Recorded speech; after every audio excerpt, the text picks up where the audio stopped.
Bloody hell. In pain, 47-year-old Abby confides in her closest friend, Beth.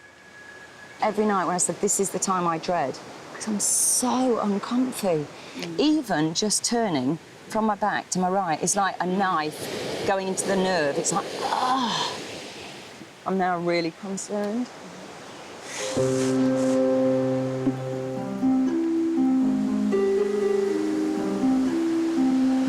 So I've got the scales here. I've calibrated them and set the dial to 0. But it's all the women's health that's a concern for Dr. Belinda. After noticing the steep decline in Georgina's physical condition, she wants to closely monitor the group's weight loss. Harvey! I used to go to slimming club, right, every Monday. I feel like I'm back there. If I am 10.5 stone today, I'll be a happy bunny.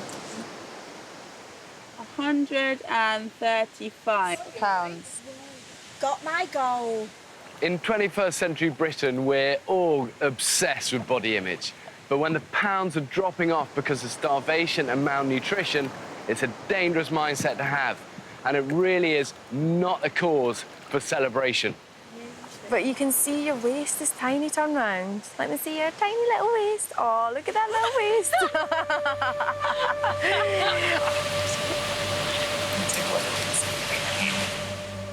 George. You've lost a lot.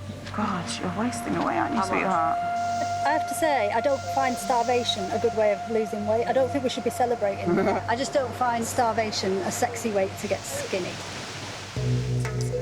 Georgina has lost a dangerous 21 pounds in weight, and collectively, the group have lost almost 10 stone, the weight of an entire person. We're at a critical stage where our bodies have got no food and so can't sustain themselves. We're not on a diet. We're starving. Concerned about their dramatic weight loss, Georgina calls the group together. I do feel like I may have nosedived in terms of food deprivation a lot quicker than the rest of you. I can see that I've been a lot weaker than the rest of you. And I really do think that food still needs to be #1 priority. I just don't know how long we can sustain 5 limpets. I don't think we can. I think we're all a little bit in denial about how critical it is that we start finding food.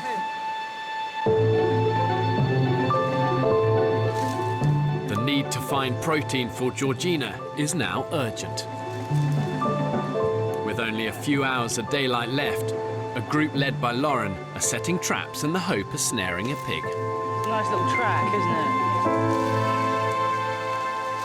Unless you're wanting to survive off shredded old bits of coconut and the old yucca plant, then it's time to face up to the facts that I'm going to have to maybe, you know, get a bit brutal. Okay, ready? Yeah, it works. Yeah.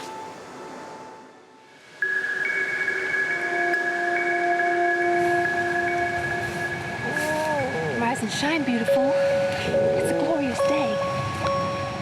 7 a.m. and the women have endured another bad night's sleep.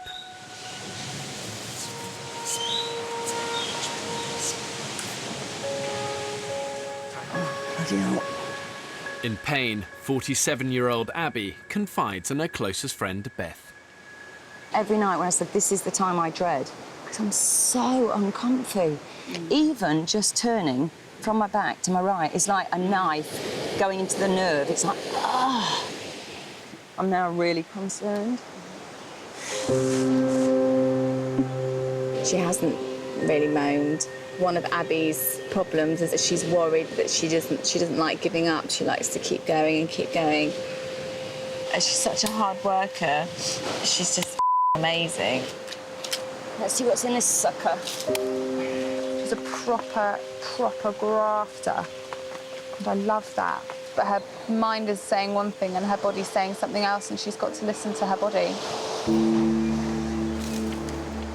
At camp, Abby calls an urgent meeting. Over the last few days, my back's gone downhill massively, to the point where I'm in a lot of pain, and it's now worse than it's ever been. I know certain people here kind of said, do less. I wouldn't I wouldn't be happy doing less.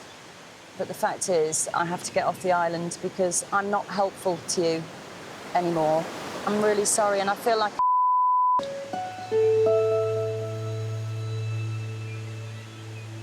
I actually can't believe it. I'm just completely shocked. I knew that she was in pain. I knew that she's having back pain, but it's just happened so fast. I'm really gutted to see you go because I think we could have done really well here with you, and I think we'd be a little bit weaker without you. I would be lying if I said there wasn't a part of me now that is completely terrified because there is only 10 of us. Just everything now is going to be completely harder. And I can't imagine how we're going to get through and we're going to feed ourselves. I think hunger's going to become such a problem. and me busy mate.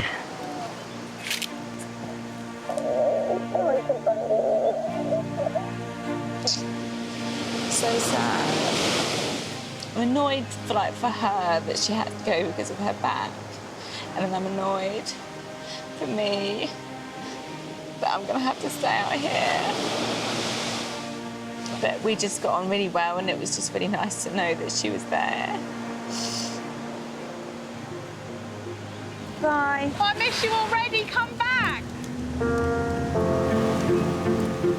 don't know about you, but I feel thoroughly fed up. Yeah. I felt as the group gets smaller and smaller, you're like, how are we meant to do this? Exactly. That's exactly How on earth are we meant to do this? Exactly. Yeah.